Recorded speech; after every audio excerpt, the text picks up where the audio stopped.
My name is Emily, and I've been a nurse at the city clinic for 5 years. I love my job even though it can be stressful. One Tuesday, like any other, I was busy at the front desk, handling patient check-ins. That's when I first saw John. John looked to be in his early 30s, with a kind face and a gentle demeanor. He was helping his elderly father, who seemed frail and needed support just to walk. John's eyes scanned the room, looking a bit lost, so I decided to step in and help. "Hi there," I said, trying to sound cheerful. "Can I help you find something?" John looked relieved. "Yes, please. We're trying to find the cardiology department. My dad has an appointment, but we're not sure where to go." I smiled and said, "You're in luck. I can take you there. Follow me." As we walked through the halls of the clinic, I tried to make small talk. "So, you're here for your dad's heart checkup?" John nodded, gently guiding his father along. "Yeah, he's been having some chest pains lately, and the doctor recommended a full checkup. It's been a bit stressful for us. By the way, I'm John, and this is my dad, Peter." "It's nice to meet you both. I'm Emily," I replied, holding out my hand. John shook it warmly, and I noticed his grip was firm but gentle. "Here's my number, just in case you need any more assistance while you're here." John took the note with my number and tucked it into his pocket. "I really appreciate it. We're new to this clinic, so it's a bit overwhelming." Later that evening, as I was finishing up my shift, my phone buzzed. It was a message from John. "Hey, Emily, it's John. Just wanted to say thanks again for your help today. My dad's appointment went well. Would you like to grab a coffee sometime?" I felt a flutter of excitement. John seemed like a genuinely nice guy, and I was curious to know more about him. I texted back, "Hi, John. I'm glad to hear your dad's appointment went well. I'd love to grab a coffee. How about this Saturday?" Saturday arrived, and I found myself at the little cafe, feeling a bit nervous but excited. John walked in, spotted me, and waved. He looked more relaxed than at the clinic, and his smile was warm and genuine. We ordered our coffees and started chatting. John told me about his family's laundry business and how he'd been running it for years. "It's a small place, but we've built up a loyal customer base over the years," he explained. I smiled, thinking back to my early days. I've always wanted to help people. Nursing seemed like the best way to do that. It's challenging, but I love it. As we talked, I found myself more and more drawn to John's kind nature and his dedication to his family. He had a warmth and sincerity that was refreshing, and by the time we finished our coffees, I knew I wanted to see him again. We had been dating for about a year, and I was happier than I had ever been. John was sweet, thoughtful, and always made me feel special. One sunny afternoon, we were having a picnic in the park, enjoying sandwiches and talking about our future. John suddenly got a bit quiet and fidgety. "Emily, there's something I want to ask you," he said, his voice slightly shaky. I looked at him, a bit surprised. "Sure, John. What is it?" He reached into his pocket and pulled out a small box, opening it to reveal a beautiful ring. "Emily, will you marry me?" he asked, his eyes full of hope and love. I was stunned for a moment, but then a huge smile spread across my face. "Yes, John. Of course, I will," I exclaimed, tears of joy filling my eyes. A few weeks later, after we had told our families about the engagement, we visited John's parents, Carol and Peter, to discuss our future plans. Carol, a stern woman with a strong personality, was not someone I had really clicked with. She was always very opinionated and had a way of making me feel a bit uncomfortable. "So, when are you moving in with us?" Carol asked bluntly as we sat in their living room. I glanced at John, who looked a bit uncomfortable. "Actually, we were thinking of finding a place closer to my work," I said, trying to sound diplomatic. Carol's eyebrows shot up. "And why would you do that? We have plenty of space here, and it makes more sense for John to be close to the laundry." I took a deep breath, trying to keep calm. I understand, Carol, but the clinic is quite far from here. It would be a long commute for me every day. Carol didn't seem convinced. Well, I still think it would be better for you to be here. You could help out with the laundry, too. It's a family business, after all. John finally spoke up. Mom, we've decided to find our own place. It's important for Emily to be close to her work. Carol frowned, clearly displeased. Fine, but don't expect me to approve of this decision. I think you're making a mistake. We eventually found a small, cozy apartment close to the clinic and started our new life together. It wasn't always easy, but we were happy. Life with John had been smooth sailing for a while. We were enjoying our little apartment and settling into married life. John was still working at his family's laundry, and I was busy with my shifts at the clinic. Everything seemed to be going well until we got some bad news. One evening, John got a call from his mother, Carol. I could see the worry on his face as he listened to her. What's wrong, John? I asked as soon as he hung up. It's Dad. He's had a heart attack, John said, his voice trembling. We need to go to the hospital right now. We rushed to the hospital, and when we arrived, Carol was already there, looking distraught. She rushed over to us as soon as she saw us. John, it's bad. The doctors are doing everything they can, but they're not sure if he's going to make it, Carol said, her voice shaking. John hugged her, trying to offer some comfort. We're here now, Mom. We'll get through this. I stayed with them, offering whatever support I could.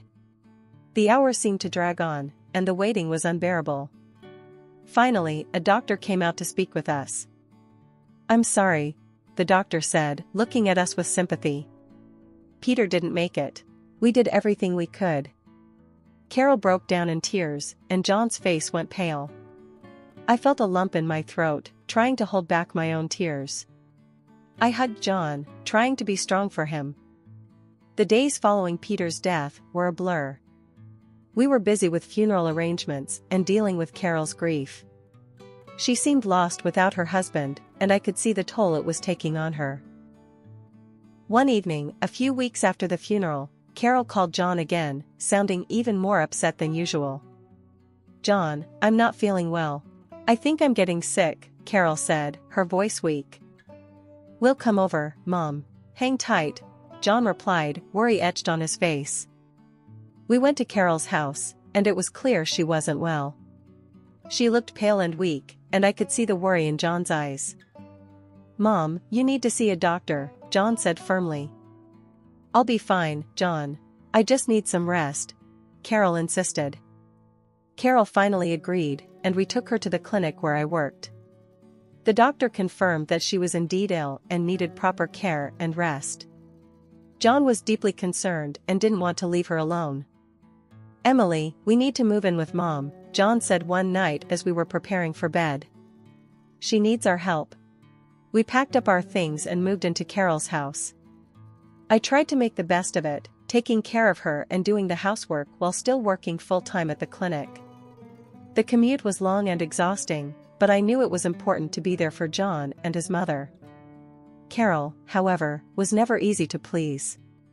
She often complained about the way I cleaned or cooked, making snide remarks about how things were better when she did them herself. Why don't you just quit your job and help more around the house? Carol suggested one day, her tone more commanding than concerned.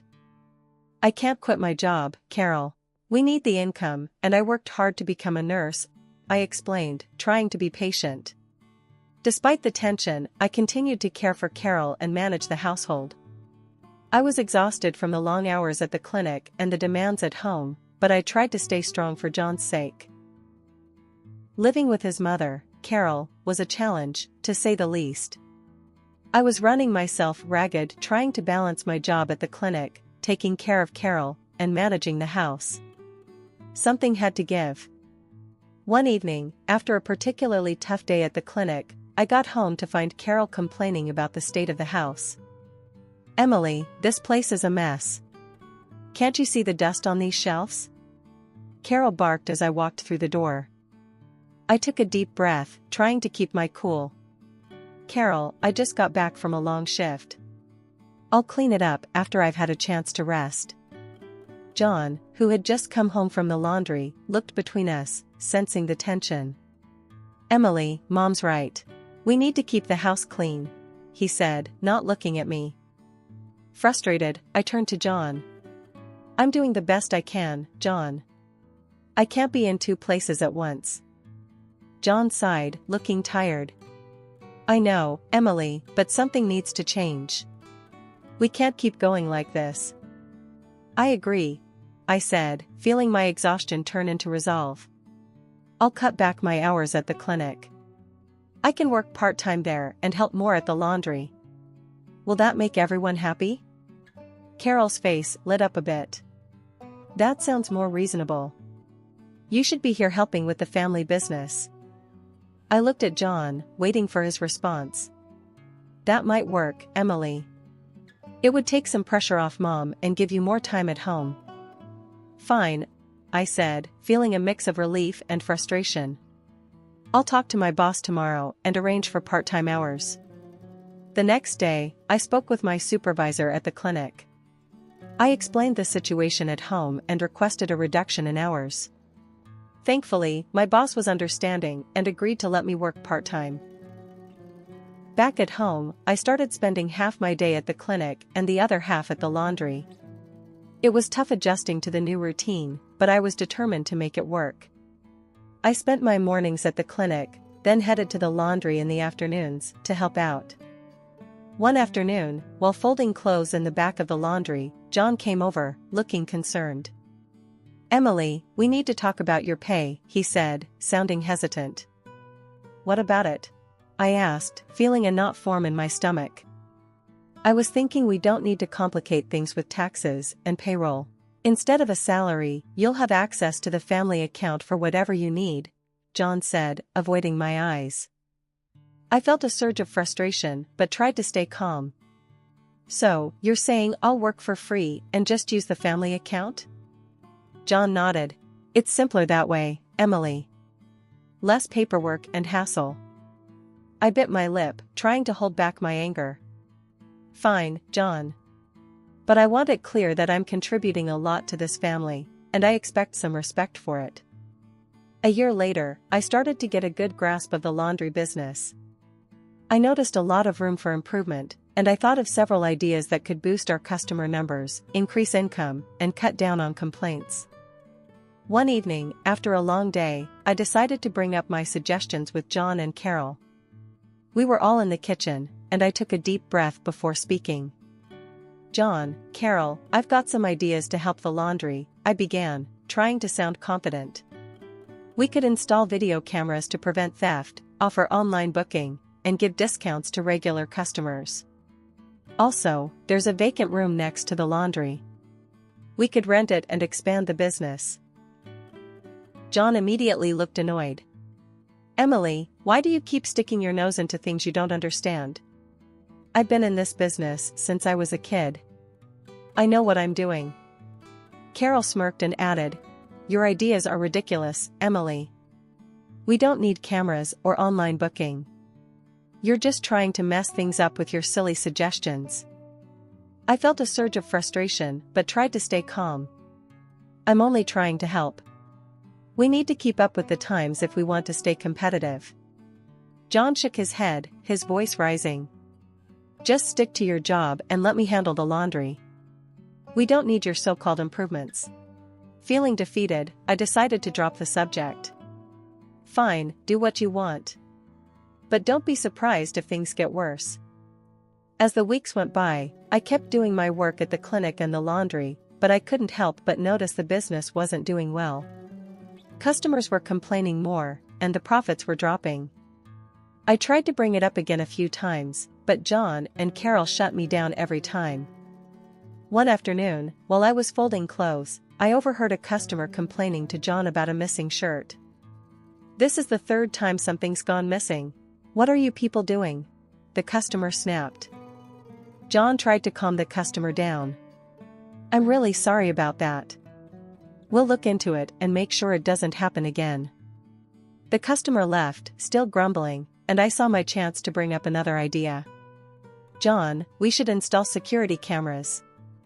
It would help prevent theft and give customers peace of mind." John looked at me, clearly annoyed. "Emily, enough with the cameras. We don't need them.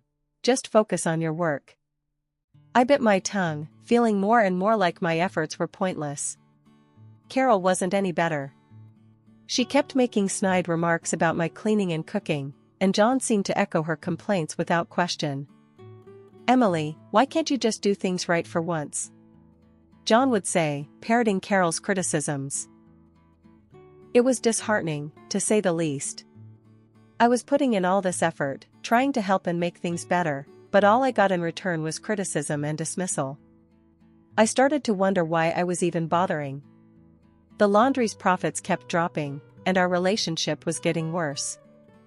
My birthday was coming up, and I decided to take some time for myself. I left a note for John in the morning, letting him know I'd be out for a few hours. I wanted to treat myself to a new dress and maybe get my hair done. It had been ages since I did something just for me. I spent the morning shopping and even visited a beauty salon. By the time I got home, I was feeling good, looking forward to a nice birthday evening. But as soon as I walked through the door, I knew something was wrong. John and Carol were both waiting in the living room, and they didn't look happy. "Where the hell have you been?" John snapped before I could even put my bags down. "It's my birthday, John. I went out to get myself something nice," I replied, trying to stay calm. "Your birthday? And you think that's an excuse to leave the laundry unattended? And what about breakfast? You didn't even make us breakfast." Carol shot back, her voice full of contempt. I was stunned. I left a note, "Carol. And it's my birthday. Can't I have a few hours to myself?" Carol sneered. "We don't care about your birthday. You're part of this family, and you have responsibilities. You're just lazy and selfish." I looked at John, hoping he'd back me up, but he just stood there, nodding along with his mother. "Mom's right, Emily. You can't just run off and ignore your duties. We don't need someone who can't even manage basic tasks." That was the last straw. I felt something snap inside me. I've had enough of this. I'm done being treated like a doormat. I want a divorce. Carol clapped her hands, a twisted smile on her face. "Finally, we're getting rid of her. Good riddance." John looked shocked at that moment, and his mother suddenly started up. "You can't just walk out on us. You owe us for 2 years of living here." I laughed bitterly. "Oh, you? You owe me for 2 years of unpaid work, plus compensation for all the vacation and sick days I never got. If anyone's owed anything, it's me." Carol's face fell, and she was silent for the first time. John looked like he didn't know what to say. I didn't wait for a response.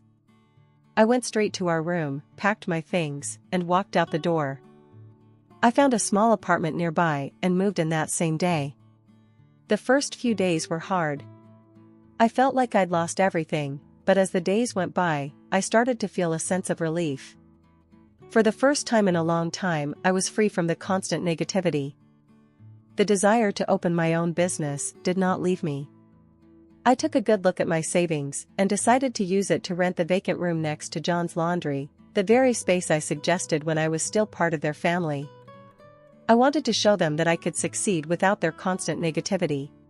I got to work immediately, repairing the room and buying the best equipment and supplies. It wasn't easy, and I was running on pure determination. Every time I felt like giving up, I thought about Carol's sneer and John's dismissive tone, and it fueled my drive. The opening day of my new laundry, Emily's Clean Sweep, was a quiet affair. Not many people showed up. Most customers still went to John's laundry out of habit. I felt a pang of disappointment but reminded myself that this was just the beginning. I decided to make my laundry a 24-hour operation, something John's place didn't offer. I installed video surveillance to ensure the safety of my customers' belongings and lowered the prices on detergents, choosing the best professional brands. I added a small coffee machine, a kids area, and a few slot machines to make the place more welcoming. At first, business was slow, but I didn't let it get to me. I knew that building a good reputation would take time. I encouraged customers to leave reviews online, and soon, positive feedback started trickling in. People appreciated the clean, safe environment and my friendly service. Slowly but surely, more people started coming in. The reviews kept getting better, and before long, my laundry was bustling with customers. I couldn't believe it, I was actually pulling it off. I kept improving the place, adding little touches to make it more convenient and comfortable. The coffee machine was a hit, and the kids area kept parents happy. The slot machines added a bit of fun, and customers loved the fact that they could drop off their laundry anytime, day or night. A few days later, I noticed that John's laundry was looking less busy. It seemed that my success was starting to affect his business. I felt a twinge of guilt but quickly brushed it off. This was my victory, and I had earned it. One busy afternoon, while I was helping a customer, I saw John and Carol walk into my shop. They looked furious, and I knew this wasn't going to be a friendly visit. I braced myself and walked over to greet them. "What are you doing here?" I asked, keeping my tone neutral. John glared at me. "You've stolen our customers, Emily. This is ridiculous. You had no right to open a laundry next to ours." Carol chimed in, her voice dripping with contempt. "You're ruining our business, Emily. This is all your fault." I took a deep breath, trying to stay calm. "I didn't steal anything. People come here because they like the service and the prices. It's called competition, John." John's face turned red with anger. "You did this on purpose to get back at us. You're trying to destroy our family business." I shook my head. "I started this business to prove that I could succeed on my own. If your business is struggling, that's on you, not me." Carol stepped forward, pointing a finger at me. "You think you're so smart, don't you? With your fancy ideas and low prices. You're nothing but a traitor." I felt my own anger rising. "A traitor? I tried to help you improve your business, but you both shut me down every time. Now you're mad because I made it work on my own?" John clenched his fists. "We want you to close this place down, Emily. You're hurting our livelihood." I crossed my arms, standing my ground. "I'm not closing anything. If you want to keep your business, maybe you should start listening to your customers and make some changes." Just then, a customer approached, looking confused by the argument. "Is everything okay here, Emily?" I smiled at the customer, trying to keep things calm. "Everything's fine, just a little disagreement. How can I help you?" The customer nodded and handed me a receipt. "I just wanted to say, I love this place. The service is fantastic." As the customer walked away, John and Carol looked even more furious. I turned back to them, feeling a surge of confidence. "You see? People appreciate good service and fair prices. If you want to keep your customers, you need to step up your game." John looked like he was about to explode. "This isn't over, Emily. We'll find a way to get our customers back." I shrugged. "Good luck with that. I'm not going anywhere." Then, pulling out my phone, I added, "By the way, have you seen your online reviews lately? Here, take a look." I showed them my screen, filled with negative comments about their laundry, complaints about lost items, rude service, and poor quality. John and Carol's faces turned pale. Carol stammered, This can't be right." "Oh, it's right," I said, feeling a sense of grim satisfaction. "People talk, and they're not happy with how you run things. Maybe you should have listened to my ideas when you had the chance." Without another word, Carol grabbed John's arm, and they hurried out of my shop, looking defeated. A few months later, I heard through the grapevine that their laundry had gone bankrupt. They couldn't keep up with the competition from Emily's clean sweep. One day, John came back to my shop, looking desperate. "Emily, I need a job. Can you take me on here? He asked, not meeting my eyes. I looked at him, feeling a mix of pity and triumph. Sorry, John. I don't need workers who didn't believe in me. You need to leave. John's shoulders slumped, and he walked out, leaving me with a sense of closure. Emily's clean sweep is still thriving, and I've never felt more empowered. I proved them wrong and built a successful business on my own terms. And that's the best revenge of all.